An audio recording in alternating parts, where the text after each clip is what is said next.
So in hoofstuk 7 gaan ons kyk na steekproefneming. Eerstens, dit is 'n onderwerp wat ons al reeds na gekyk het vroeër in die jaar, hoekom ons steekproewe neem en hoe ons steekproewe neem, net as inleiding. Maar belangrik is steekproefverdelings. En die vraag is dan natuurlik, wat bedoel ons met steekproefverdelings? En wat is die doel van dit? En julle sal agterkom hoofstuk 7, dis saam met die normaalverdeling van hoofstuk 6, vorm die basis van baie van die inferensie wat julle in die tweede semester gaan doen. So, steekproefverdelings is belangrik om te verstaan waarom ons dit nodig het.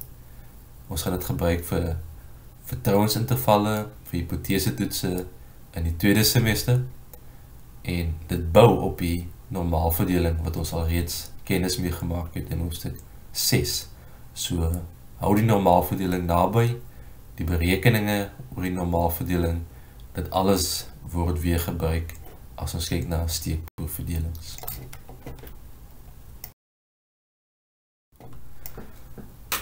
As julle terugdink aan van die redes hoekom ons steekproewe neem, hier is 3 redes. Die een is vir kostebesparing, is baie keer te duur om met die populasie te werk. So, in plaas van om met die populasie te werk, neem ons 'n steekproef, en die steekproef word dan gebruik om inferensie te doen oor die populasie. Nou, sodra ons inferensie doen, dan raak die steekproefverdelings belangrik. Ok, so dit is die rede hoekom ons die idee van steekproefverdelings moet verstaan. Die tweede rede is die populasie is baie keer te groot of te moeilik om mee te werk, so ons werk met 'n steekproef, so ons maak inferensie oor die populasie weer. Tydbesparing, baie keer moet ons vinnig by antwoorde kom vir besluitneming, so ons kan net in 'n sekere tyd kan ons navorsing doen, en dan wil ons oor 'n hele populasie wil ons inferensie maak. So vir tydbesparing werk ons met die steekproef, maar ons maak inferensie oor die populasie. En inferensie sal julle agterkom sluit in goed soos hipotesetoetsing, vertrouensintervalle en dan waarskynlikhede ook. So waarskynlikhede vorm deel van die inferensie wat ons wil maak. So ons wil graag iets sê oor die populasie en ons gebruik inligting oor die steekproef. En waarskynlikhede speel ook 'n belangrike rol in daai inferensie wat ons wil maak. Van die steekproefnemingsmetodes wat ons bestudeer het, julle sal terugdink aan die eenvoudige ewekansige steekproefneming, sistematiese steekproefneming, gestratifiseerde steekproefneming en die TROS steekproefneming, dis alles in hoofstuk 5. En al die steekproefnemingsmetodes wat hier genoem word, is steekproefnemingsmetodes wat voldoen aan die wette van waarskynlikheid. So as ons inferensie doen, dan is ons baie gemaklik, kan ons inferensie doen met steekproewe wat op die manier geneem is. Met ander woorde,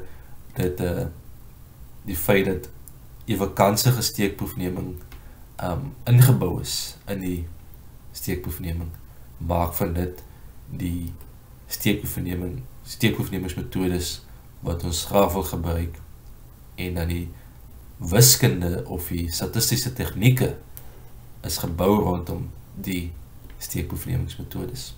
Ok, so dit is net so 'n bietjie hersiening van hoofstuk 4, maar wat ons nou na gaan kyk is die steekproefverdelings en spesifiek steekproefverdelings van die gemiddelde en die proporsie. Die gemiddelde en die proporsie raak belangrik in die tweede semester vir julle, en dit is hoekom ons spesifiek daarna wil gaan kyk.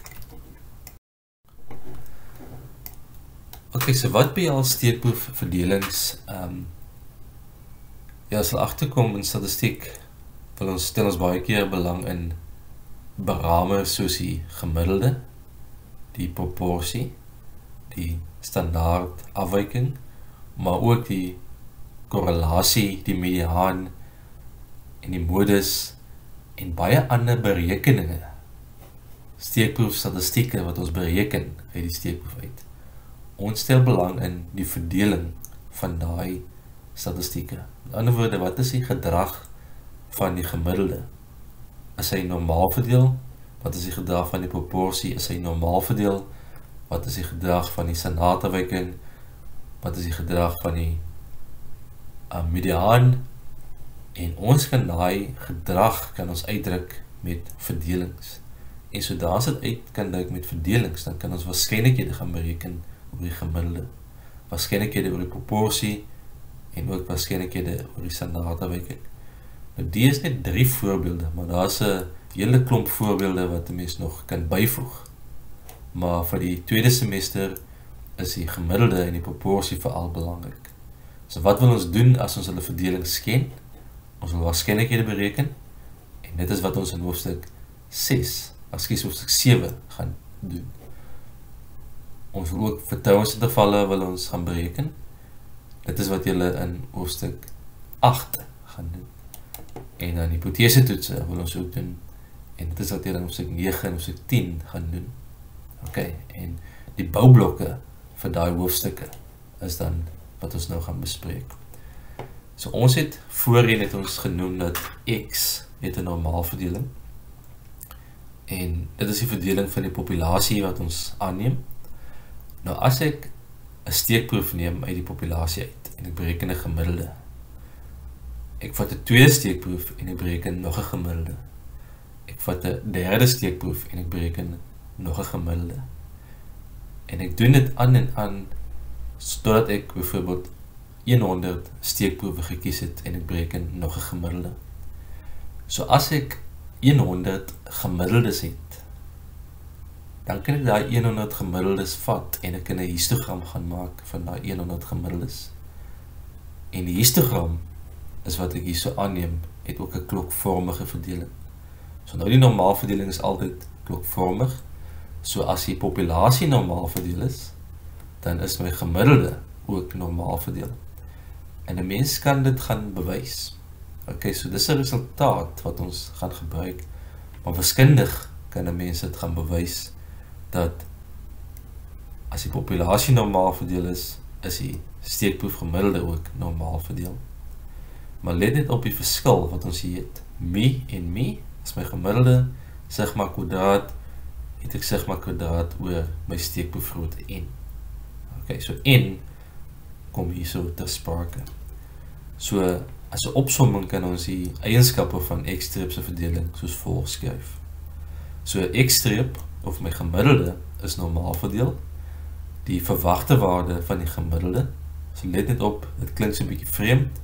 Dis die gemiddelde van die gemiddelde. Dis ook mi. Die variansie van die gemiddelde, variansie van x-streep, weer eens, dit klink vreemd, maar onthou net x-streep is nou my veranderlike wat ek in belang stel. Ek stel nie belang in x nie, maar ek stel in 'n berekening van x belang. En 'n berekening van x is wat ons noem 'n statistiek. Okay, daar is my standaardafwyking net die vierkantwortel van die variansie. En daar so sigma kwadraat oor vierkantwortel van n.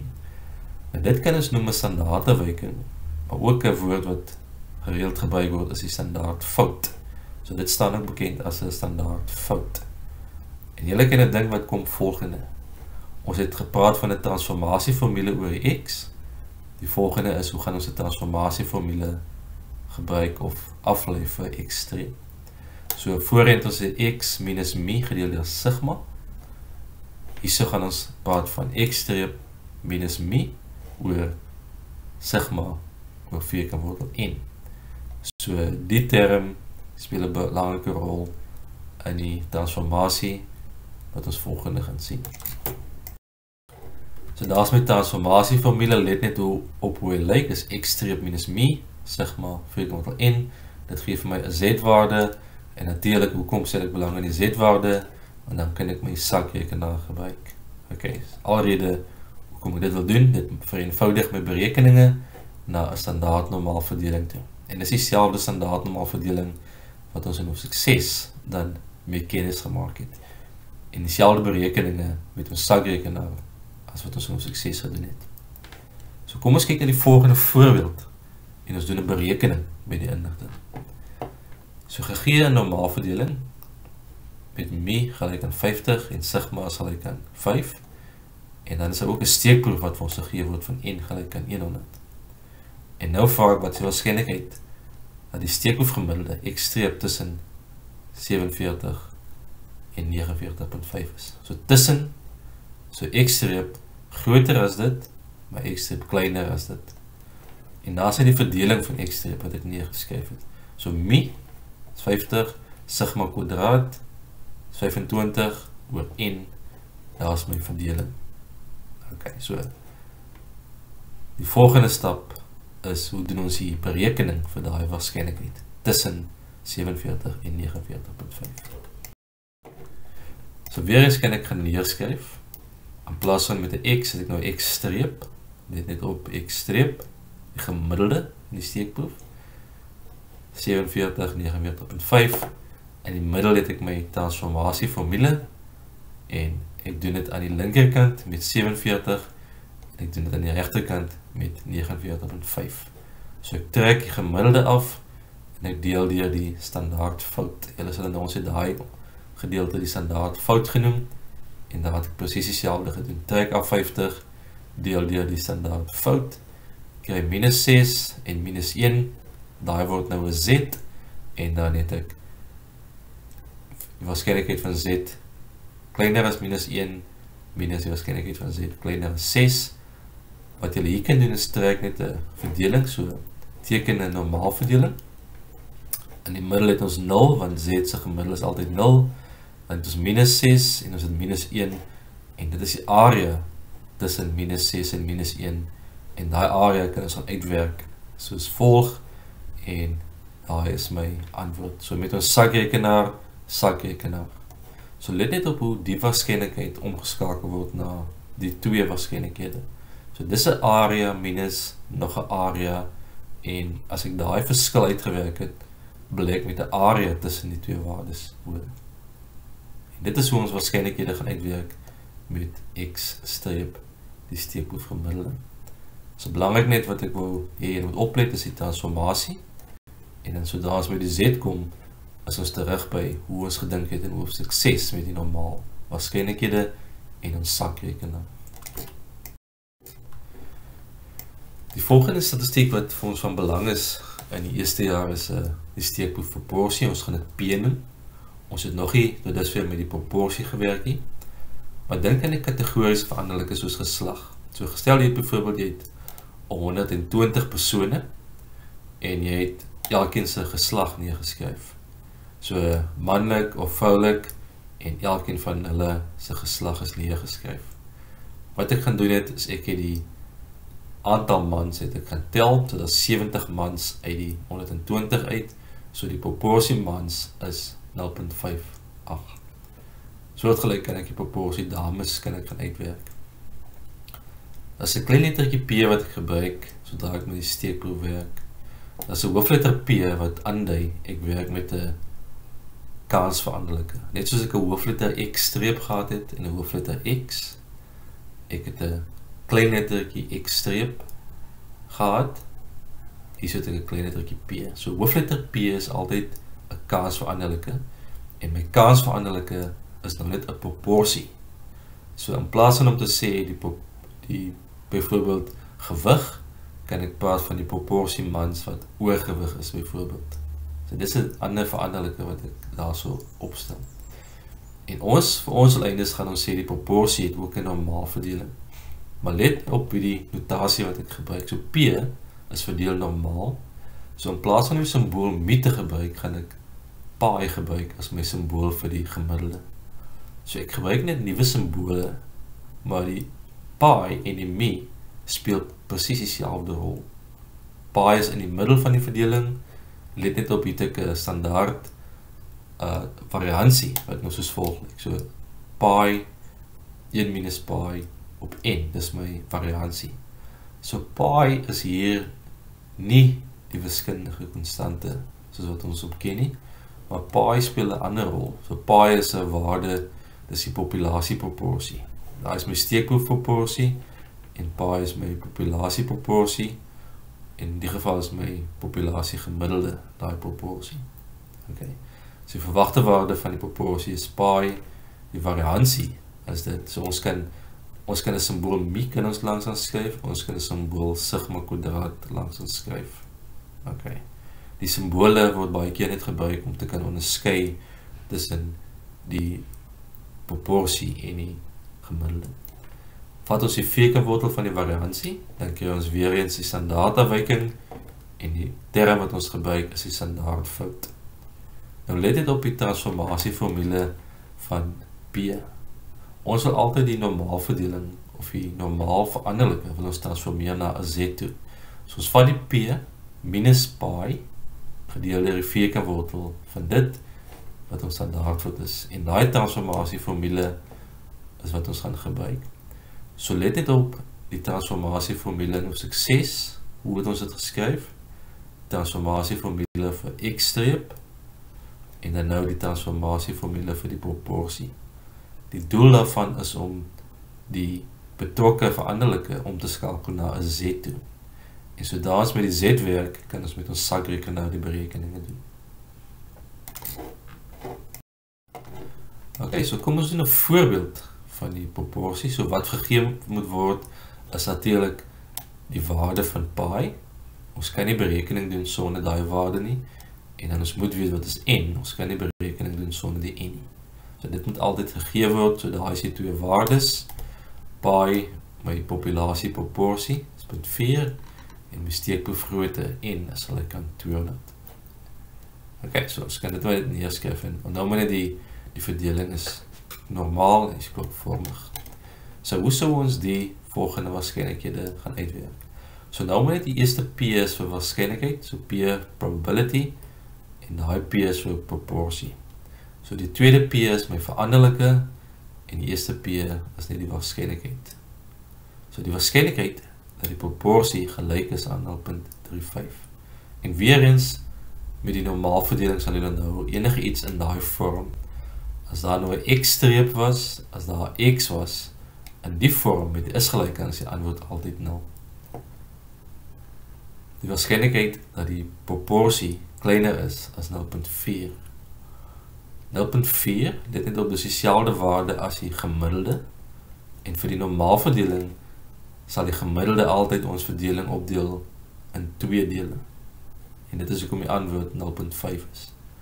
So 50% van die waardes lê links van die gemiddelde en 50% regs van die gemiddelde. So weer eens, dis maar net die eienskappe van die normaalverdeling wat ek hier toepas by die proporsie. Ek sou dieselfde natuurlik kon gebruik het by x-streep. Die volgende is waar ek die transformasieformule moet toepas. So gestel ek stel belang in die waarskynlikheid dat die proporsie tussen 0.4 en 0.45 is. So wat ek doen aan die regterkant, in die middel doen ek eers my transformasie, so ek wil alles na 'n Z toe omskep. So wat ek met die P doen, moet ek dan ook met die 0.4 en die 0.45 doen. En dit is wat ek aan die linkerkant gedoen het.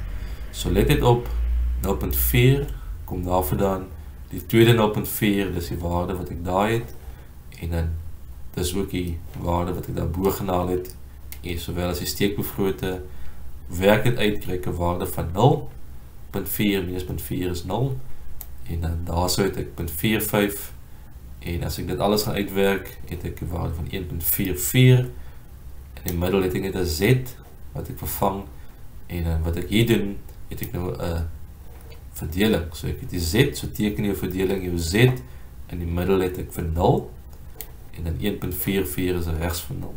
So die area tussen 0 en 1.44, ek wil ek gaan uitwerk, en dit kan ek gaan uitwerk deur die volgende te doen. Vat die area kleiner as 1.44, is dit, minus die area kleiner as 0. Area kleiner as 0, wat natuurlijk 1.5 is, omdat vir die Z is 0 in die middel, en aan die linkerkant, sowel as aan die rechterkant, is die area 0.5, en die verskil gee dan vir my die area tussen daai twee waardes. En dit is die oplossing vir daai waarskynlikheid van die proporsie tussen 0.4 en 0.45. So die normaalverdeling se eienskappe geld nog steeds, en al wat ek moes oplet by my steekproefverdelings is wat vir my gegee is. My steekproefgrootte en my proporsie. Soortgelyk by die vorige voorbeeld waar ons gewerk het met die X-streep. Ek het nodig gehad om te weet wat is mi, wat is sigma kwadraat en wat is my steekproefgrootte. Okay, as ek dit het, kan ek my voorbeelde van die steekproefverdelings kan ek gaan uitwerk.